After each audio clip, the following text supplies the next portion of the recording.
This past week was full of plenty of insights and news flow surrounding the lithium and broader electric vehicle battery materials supply chain.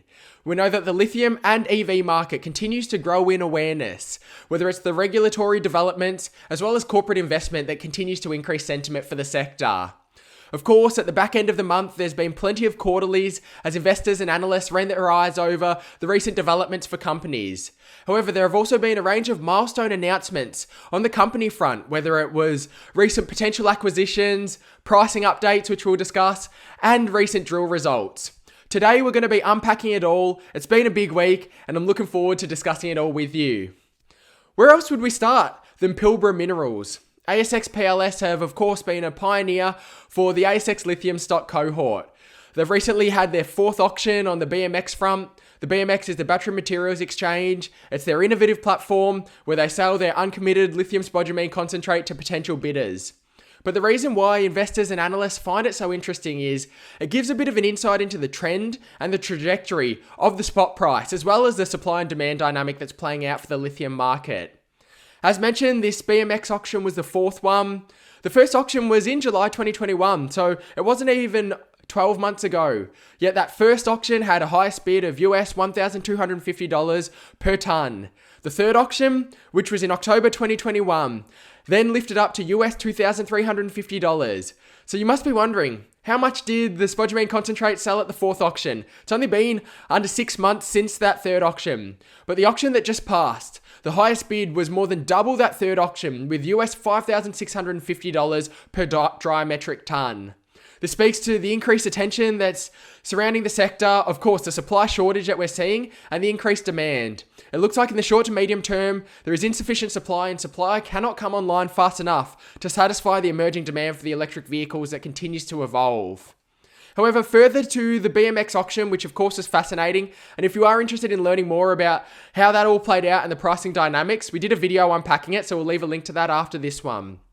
But we saw a market commentary as well from Pilbara Minerals with their quarterly report. They stated, and unsurprisingly, prices for spodumene concentrate continue to surge over the March quarter. This is not new to anyone. We reached record highs on the back of strong demand for the automotive EV sector. However, what was really fascinating was about the guidance as well, with forecast indications not only from Pilbara Minerals, but also Allchem as well, leading the line for some of these ASX producers, indicating sustained strong demand and the potential for further uplift in contracts for that upcoming June quarter. It's a fascinating time. I'd love to know your thoughts, so drop in a comment below what you think about the broader lithium sector. It'll be fascinating to see how it evolves from here. Of course, it wasn't only the producers getting in on the action. Over this past week, Essential Metals, which is a much earlier stage company, provided an insight that they received an indicative and non-binding takeover offer. It was still subject to due diligence and an acceptance threshold of above 90%. However, talks collapsed. Though what really attracted investors' interest was who could this potential bidder be? Potentially, was it a Chinese company looking to increase their exposure to hard rock projects in WA? Or maybe it was a West Australian company like Renascor Resources who was looking to build out their portfolio and their offering. Ultimately, rather than this just being an individual deal, what it speaks to is the broader interest in the space that continues to heat up. We know that lithium projects are in hot demand, as we just spoke about previously. Supply can't come online fast enough in the short term. And so I think investors and analysts will continue to watch that M&A space closely. There are obviously implications for any of the stakeholders involved, and particularly for those earlier stage projects and potential developers who may eventually attract some interest moving forward. Sticking on that earlier stage space, talking about Ladin Resources. ASX LRS had their recent drill results come through. As we can see here, they recorded their thickest intersection to date, 21.1 metres at above 1% grade. There are of course a range of expectations after their initial high-grade drill holes for drill hole 1 through to 4. These were solid results here for drill holes 5 and 6, as you can see here. But it's going to be fascinating to see as Ladin Resources continue to expand out and further their drilling campaign to see where things head. As we can see here in terms of next steps, more drilling with a large campaign to ultimately define a resource at their more advanced Bananal Valley project, while they've also commenced drilling now at their new Monte Alto prospect as well. So it'll be fascinating. Investors will continue to watch for upcoming results from this drill campaign. And then sticking on the drilling discussion, Sayona Mining. They're developing one of the largest North American lithium bases, and they've recently announced that they've discovered a significant new southern lithium pegmatite zone at Moblan, one of their acquisitions through 2021. We can see here from the numbers, it's relatively high grade for a hard rock project, as can be seen here, and it's open in all directions. And what was interesting surrounding some of this wording was Sayona indicating the demonstrated potential for this northern hub, which of course adds on to their established Abitibi lithium hub, where they recently upgraded the resource base for. Of course, investors are now awaiting the integrated DFS, which is expected soon for the North American Lithium and Ortier projects. So it'll be fascinating to see the numbers that flow through for that. And then moving to an adjacent commodity that's not quite lithium, but of course it has relevance in the EV battery material supply chain. It's Renascor Resources. Renascor are a leading developer of a graphite project in Australia called the Sevier Graphite Project. They recently announced a milestone $65 million raise via institutional placement, which will help them to accelerate the development of Sevier. There's an additional $10 million via SPP for retail holders as well. And ultimately, what this helps to unlock is Renascor are now well funded on the back of this raise, which along with the conditional approval they received last quarter for the $185 million loan, which was from the Australian government via the Export Finance Australia, this helps them to unlock their well funded and now move towards further development.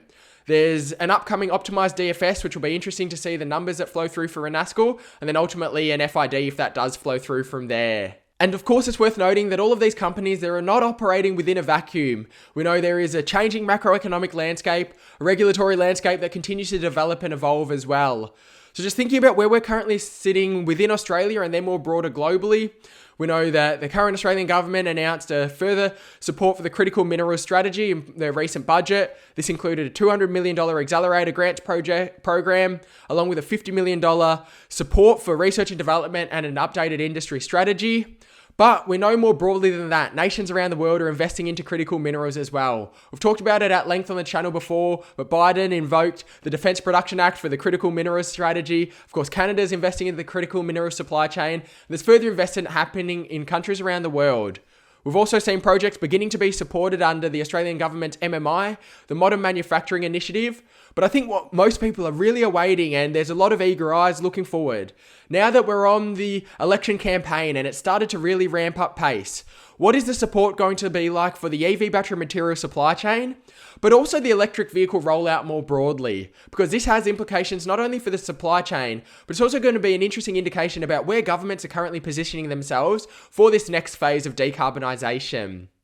And there was this really interesting article as well that was in the Australian Financial Review yesterday.